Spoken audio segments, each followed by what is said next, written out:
Hello everyone, कैसे हैं आप सभी लोग। मेरा नाम आरुषि है और हम लोग कंटिन्यू कर रहे हैं 1000+ question answer related Indian constitution. आज का सेशन का हमारा पार्ट 7 है। तो चलिए स्टार्ट करते हैं क्वेश्चन आंसर। यहाँ पर आप सभी के सामने पहला क्वेश्चन है, भारतीय संविधान के निम्नलिखित में से किस आर्टिकल में न्यायपालिका को कार्यपालिका से अलग किया गया है। सबसे पहले आपको बताना है ये जो बात कही गई है किससे रिलेटेड है, मतलब कि किसके अंतर्गत आता है। ये फंडामेंटल राइट है हमारा, या directive principle of state policy है, या ये नागरिकता सिटीजनशिप से रिलेटेड है। आपको बताना है कौन सा है इनमें से। ठीक है, तो यहाँ पर आप सभी को मालूम है न्यायपालिका कार्यपालिका से अलग करना, और अगर आपने इससे पहले वाले जो क्लासेस हैं उनको कंप्लीट देख लिया होगा तो मैंने आपको बताया था हमारे संविधान के जो पार्ट्स हैं उनको जरूर लर्न कर लीजिएगा, जिसमें पार्ट 1 में आपका रखा गया है स्टेट एंड यूटी, पार्ट 2 में है सिटीजनशिप, पार्ट 3 में है फंडामेंटल राइट, एंड पार्ट 4 में है DPS directive principle of state policy. तो ये directive principle of state policy के अंतर्गत आता है और इसका आर्टिकल है 50। न्यायपालिका को कार्यपालिका से जो अलग किया गया है, और इसको लर्न करने का सबसे इजी शॉर्ट ट्रिक है, देखिए न्यायपालिका और कार्यपालिका दोनों को क्या कर दिया है, अलग अलग कार्य करने की स्वतंत्रता दी गई है। याद करिएगा 50-50, आप भी अपना करिए 50%, हम भी अपना 50%, मतलब 50-50 चीजों को बांट दिया है। आप भी पूरी तरीके से करिए काम, हम भी अपना जो है पूरी तरीके से काम करें। तो 50-50 से आप याद कर लीजिएगा कि जो पालिका है, न्यायपालिका कार्यपालिका, दोनों को आधा आधा बांट दिया गया है।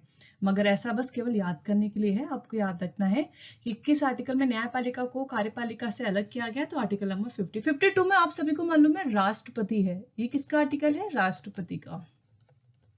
जब भी आर्टिकल देखे ना तो रिवीजन जरूर कर लिया करिए जो आप आर्टिकल पढ़ चुकी हैं, जिससे कि आप आर्टिकल्स आपको याद होते जाएं। 48-49 अब आपको मालूम है डीपीएस में जो टोटल आर्टिकल की संख्या है 36 to 51 है, क्योंकि 52 से तो राष्ट्रपति आ जाएगा। तो ये भी आपके डीपीएस के ही है, directive principle of state policy से रिलेटेड है। 48 में कहा गया है जो भी गाय हैं, बछड़ी हैं, जो पशु हैं उनकी रक्षा करनी चाहिए, उनका वध नहीं करना चाहिए, उनका मारना नहीं चाहिए। और जो भी जानवर हैं, ठीक है, जो हमारे यूज की हैं, जिनका हम अपनी दिनचर्या, अपनी डेली लाइफ में जिनका काफी महत्व रहता है, उन जानवरों को बचाना है, सेव करना है और उनकी संख्या को बढ़ावा भी देना है। यहाँ पर किससे रिलेटेड है, एनिमल्स हस्बेंड्री से रिलेटेड। आपको ज्यादा से ज्यादा उनका पालन पोषण पर ध्यान देना है। 49 में कहा गया है जो भी ऐतिहासिक महत्व की इमारतें हैं उनको सुरक्षित रखना, उनका ध्यान रखना, उनका सबका चीजों को देखना भारत के जो नागरिक है उनका कर्तव्य है। क्योंकि ये स्टेट पॉलिसी, याद रखिएगा, ये स्टेट पॉलिसी है, ये स्टेट के लिए लागू होता है कि आपके स्टेट में जो भी ऐतिहासिक इमारतें हैं उनकी सुरक्षा, सेफ्टी, सफाई और उसकी टूट फूट जो भी मरम्मत है उसका रिस्पॉन्सिबिलिटी आपके हाथों में है। तो ये सारी चीजों को लिखा गया है किसके अंतर्गत, डीपीएस के अंतर्गत। नेक्स्ट आते हैं भारतीय संविधान का आर्टिकल 110 किससे रिलेटेड है। तो 110 हमारा है मनी बिल से रिलेटेड। सबसे पहला क्वेश्चन, मनी बिल किस हाउस में लाया जाता है। तो हमेशा याद रखिएगा मनी बिल किस हाउस में लाया जाता है, हमेशा सबसे पहले लोकसभा में लाया जाता है। सेकंड क्वेश्चन जो एग्जाम में पूछा जाता है, मनी बिल अगर राज्यसभा या अदर हाउस, जरूर नहीं कि नाम दें, अदर हाउस से प्रेजेंट ना हो तो कितने दिन बाद इसे लागू कर दिया जाता है या लागू मान लिया जाता है। तो आफ्टर 14 डेज। लोकसभा में लाया जाता है तो मेजोरिटी से पास किया गया, राज्यसभा में भेजा गया, ठीक है, राज्यसभा में अब इसे मेजोरिटी से पास किया जाएगा, नहीं किया गया, चेंजेस के लिए फिर से लोकसभा भेजा गया, लोकसभा चाहे तो चेंज करे ना करे। अब इन्होंने कहा भेजा राज्यसभा में कि आप अपनी मेजोरिटी दीजिए, हमने चेंज किया है, जो भी किया है आप उसको देखिए और अपना अपना जो मेजोरिटी है यहाँ पर दीजिए। अगर वो उसको लागू करते हैं तो पास है, नहीं करते हैं देन कितने दिन बाद उसको पास मान लिया जाता है, या कितने दिन रखने के बाद उसे पास घोषित कर दिया जाता है। तो 14 डेज, ये क्वेश्चन 14 डेज वाला काफी बार एग्जाम में रिपीट हुआ है, तो याद रखिएगा 14 दिन। नेक्स्ट है, हमारे संविधान में मौलिक अधिकार को किस देश से उधार लिया गया है? तो यूएसए से लिया गया है फंडामेंटल राइट। पहला क्वेश्चन किस पार्ट में है? तो पार्ट 3 में आता है फंडामेंटल राइट्स। इसके अंदर कितने आर्टिकल हैं? तो 12 to 35 इसके अंतर्गत आर्टिकल्स आते हैं। हमारे नागरिक जो हम लोग के लिए आर्टिकल्स हैं, भारत के नागरिकों के लिए आर्टिकल कहाँ से स्टार्ट है? तो 14 से लेकर 32 में भारत के नागरिकों के अधिकार के बारे में लिखा गया है। नेक्स्ट 1946 में भारतीय संविधान बनाने में संविधान सभा के संवैधानिक सलाहकार के रूप में किसे अपॉइंट किया गया? इसकी मैंने ट्रिक आपको याद की थी, सलाह देना, एडवाइस देना, अपनी राय देना। अब आप गिवन ऑप्शन में से टिक करिए, राय किसमें दे रखा है, मतलब कि रॉय। तो यहाँ पर आपको गिवन ऑप्शन में से मिलेगा सेकंड नंबर का आंसर, राव क्या दे रहे हैं? राय दे रहे हैं अपनी। इसके बाद नेक्स्ट आते हैं क्वेश्चन पर, भारतीय संविधान का संरक्षक कौन है? संविधान का संरक्षक है सबसे ऊंचा, सबसे ऊपर किसे रखा गया है? प्रेसिडेंट मत टिक कर दीजिएगा। संविधान का संरक्षक सुप्रीम कोर्ट। कोई भी अगर हम फैसले की बात करें, सुप्रीम कोर्ट का decision is the last decision. केवल मृत्युदंड वाले या जिनको कारावास की सजा दी जाती है वो केसेस राष्ट्रपति के क्षमादान के लिए जाते हैं, क्षमा याचना के लिए वहां पे भेजे जाते हैं। बट अगर रक्षा की बात करें, जो भी निर्णय लिए जाते हैं, जो भी फाइनल डिसीजन होते हैं, वो कहाँ आते हैं? सुप्रीम कोर्ट में। लोकसभा राज्यसभा में तो जो बिल है, प्रस्ताव है, पारित किए जाते हैं, चीजों को बनाया जाता है, उनका उल्लंघन करने पर कहां पर? सुप्रीम कोर्ट पे जाते हैं ना। न्यायिक चीजों का उल्लंघन हो रहा है, जो चीजें बनी हुई है वो सही से नहीं चल रही है, तो हम कहां पर जाते हैं?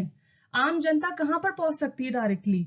High court, supreme court. आगे तक आपने देखा होगा आजकल हाईकोर्ट सुप्रीम कोर्ट की पावर कितनी है। हाईकोर्ट सुप्रीम कोर्ट को इतना कहना पड़ रहा है, जो अब पूरा स्टेट या चीजें हैं रन कर रही हैं। इसके बाद है, भारत के संविधान को संवैधानिक सभा द्वारा संविधान सभा द्वारा कब अपनाया गया? भारत के संविधान को संविधान सभा द्वारा कब अपनाया गया? देखिए, अपनाया गया और लागू दोनों में डिफरेंस है, और बहुत जल्दबाजी में आंसर कभी मत टिक करिएगा। बहुत बार देखा है स्टूडेंट्स बताते हैं कि मैम आता हुआ आंसर बस एक्साइटमेंट में या देखा कि अरे ये तो हमें लर्न है और जल्दी से टिक कर दिया, बाद में देखा जो याद था वही गलत करके आ गए। तो अपनाया गया, तो जब पूछा जाए तो 26 नवंबर 1949 में अपनाया गया। लागू किया गया 26 नवंबर 1950, तो सॉरी 26 जैन 1950, 26 जनवरी 1950 को इसे लागू कर दिया गया था। मगर जब बन के तैयार हुआ था, कब हुआ था? नवंबर में तैयार हो गया था 1949, 50 में इसे लागू किया गया था। इसके बाद है, निम्नलिखित में से कौन सा आर्टिकल भारत के राष्ट्रपति के महाभियोग से रिलेटेड है? मैंने आपको आर्टिकल्स लर्न कराए थे 52 से लेकर 61 तक। इसका ट्रिक भी आप लोगों के साथ शेयर करा था, आप लोगों को बताया था 52 में राष्ट्रपति आता है। अब तक तो आपको ये कितनी बार बता चुके हैं, लर्न हो गया होगा सभी को। 52 में क्या है? राष्ट्रपति आता है। 57 में राष्ट्रपति के पुनः निर्वाचन से रिलेटेड प्रक्रिया या पुनः निर्वाचन की बात की गई है। पुनः निर्वाचन की बात की कि हाँ, भारत का राष्ट्रपति एक से अधिक बार चुना जा सकता है, पुनः निर्वाचन। तो यहाँ पे क्या है?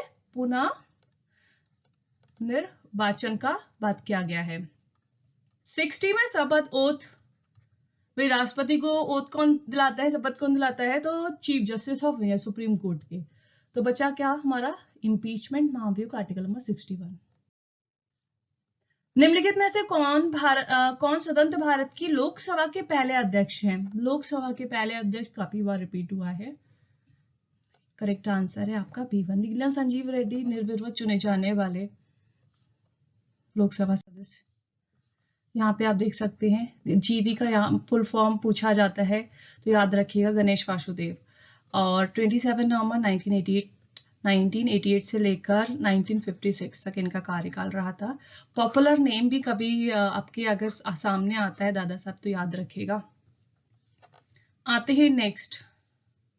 इसके बाद ये द प्रेसिडेंट फ्रॉम 1946 to 47, ये भी याद रखिएगा। सुप्रीम कोर्ट के न्यायाधीश कब तक कार्य कर सकते हैं? जब तक कि वे कौन सा एज कंप्लीट नहीं कर लेते या वहां तक नहीं पहुंच जाते, तो 65। ठीक है, अच्छा बताइएगा सुप्रीम कोर्ट के जो चीफ जस्टिस है इंडिया, उनका अपॉइंटमेंट एज। आपका आज का जो क्वेश्चन है, आपको बताना है चीफ जस्टिस ऑफ इंडिया का अपॉइंटमेंट एज क्या है। देखते हैं कितने लोग इसका करेक्ट आंसर देते हैं। ये आज का आपका क्वेश्चन है, अपॉइंटमेंट एज आपको बताना है। रिटायरमेंट एज तो यहाँ पे दे रखी है 65, अपॉइंटमेंट एज आपको बताना है। इसके बाद आ जाइएगा, अच्छा इसमें क्या है 30 पूरे जज, 30+1 मतलब एक चीफ जस्टिस ऑफ इंडिया और इनके साथ में 30 अदर जज होते हैं जिनका अपॉइंटमेंट राष्ट्रपति द्वारा appointed by the president of India. Supreme Court जज retired upon tending the age of 65, already बता दें। इनका आर्टिकल, इस सुप्रीम कोर्ट का जो आर्टिकल है वो 1 to 4 है और पूरा सुप्रीम कोर्ट के बारे में जो कहा गया है 1 to 4 से लेकर 147 तक। इसके बाद आपका जो नेक्स्ट क्वेश्चन है, भारतीय संविधान के तहत कितनी आपातकालीन स्थितियों पर विचार किया गया है। कितने तरीके की इमरजेंसी है, तो 3 तरीके की इमरजेंसी है जिनको 352 से लेकर 360 तक रखा गया है और इनका के बीच में जो डिफरेंस आता है वो 4 का आता है। ये आपको लर्न करने का तरीका बता रहे हैं। तो 354 + 4 356 + 4 360। ठीक है, पहले है नेशनल इमरजेंसी, पहले राष्ट्र, देन स्टेट इमरजेंसी, ये पूरा ट्रिक है।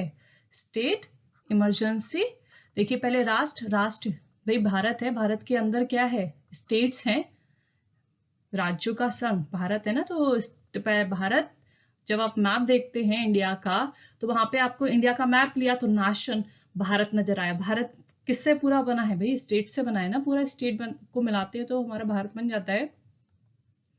और फाइनेंशियल, उसमें किस तरीके की problem, financial, money related problem, financial emergency. ठीक है, तो ये 3 हमारी इमरजेंसी। 352 याद रखिए, बस केवल एक आर्टिकल, +4 याद रखिएगा, 352 + 4 356 + 4। तो ये हमारी 3 इमरजेंसी हैं जो आपको आर्टिकल याद रखना है विद, और ऑलरेडी मैं डिस्कस कर चुकी हूँ, लिंक आपको डिस्कशन में मिल जाएगा, वहां से आप पढ़ लीजिएगा। तो आज का सेशन यहीं पे एंड करते हैं। नेक्स्ट सेशन में और न्यू क्वेश्चंस के साथ आपके साथ जो क्वेश्चंस हैं डिस्कस करेंगे। कोई भी प्रॉब्लम, कोई भी क्वेरीज हो तो बाय कमेंट आप लोग पूछ सकते हैं। Thank you everyone, bye bye.